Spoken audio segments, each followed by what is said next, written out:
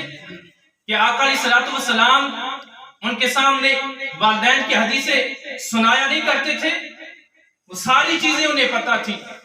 لیکن قرآن کا جو فیصلہ رب ذوالجلال نے جو ہمیں قرآن کے اندر عطا کیا تھا وہ ان کی آنکھوں کے سامنے تھا کہ ساری رشتہ داریاں، سارے معاملات ایک طرف، اللہ اس کی رسول کی ذات ایک طرف۔ نعرہ تکبیر، نعرہ رسالت، نعرہ تحقیق، نعرہ حیدری، نعرہ غوثیہ، حضرت بابا شاہ مراد، میلاد مصطفیٰ، علماء اہل سنت۔ اب آپ اسی وقت قرآن کے اندر رب نے فرما دیا کہ اے حبیب مکرم صلی اللہ علیہ وسلم آپ اپنی زبان اقدس سے ارشاد فرما دیں سبحان کہ اللہ، اگر تمہارے بیٹے، تمہارے بھائی، تمہارے والدین، تمہاری عورتیں، تمہارے کنبے خاندان، تمہارے مال، تمہاری تجارت، یہ اگر ساری چیزیں اللہ اس کے رسول سے زیادہ محبوب ہیں تو پھر اللہ کے حکم کا انتظار کرو۔ صحابہ کرام رضوان اللہ تعالی اجمعین، آپ نے آقا علیہ الصلوۃ والسلام کی محبت کے اندر، آقا علیہ الصلوۃ والسلام کی عزت کی خاطر والدین کو بھی چھوڑا، بھائیوں کو چھوڑا، مال متاع کو چھوڑا، مکانوں کو چھوڑا، اپنی تجارت کو چھوڑا، اور فقط اگر رکھی تو آقا علیہ الصلوۃ والسلام کی ذات رکھی۔ سبحان اللہ۔ اب دیکھیں کہ صحابہ کرام رضوان اللہ تعالی اجمعین بڑے بڑے امیر بھی تھے، اور بعض جو ہے وہ مالی حالات سے کمزور تھے، لیکن نہ انہوں نے امیری دیکھی نہ غریبی دیکھی، اگر دیکھی تو آقا علیہ الصلوۃ والسلام کی ذات دیکھی۔ سبحان اللہ، سبحان اللہ۔ حضرت عثمان غنی رضی اللہ تعالی عنہ، رب ذوالجلال نے بڑا مال و دولت عطا کیا تھا، جب مسلمان ہوئے سارا مال و دولت جو ہے وہ آقا علیہ الصلوۃ والسلام کی قدموں پہ نچھاور کر دی۔ جب بھی جو ہے وہ مشکل پیش آئی اسلام کے لیے، جب بھی آقا علیہ الصلوۃ والسلام نے جو ہے وہ اعلان فرمایا جہاد کے لیے، تو سب سے بڑھ کر اگر اسلام کی خدمت کی ہے تو حضرت عثمان غنی رضی اللہ تعالیٰ عنہ آپ کی ہے۔ سبحان اللہ۔ جناب صدیق اکبر رضی اللہ تعالیٰ عنہ غزوہ تبوک کے اندر جو ہے وہ ان کا عشق دیکھنے والا تھا۔ آقا علیہ الصلوۃ والسلام نے فرمایا کہ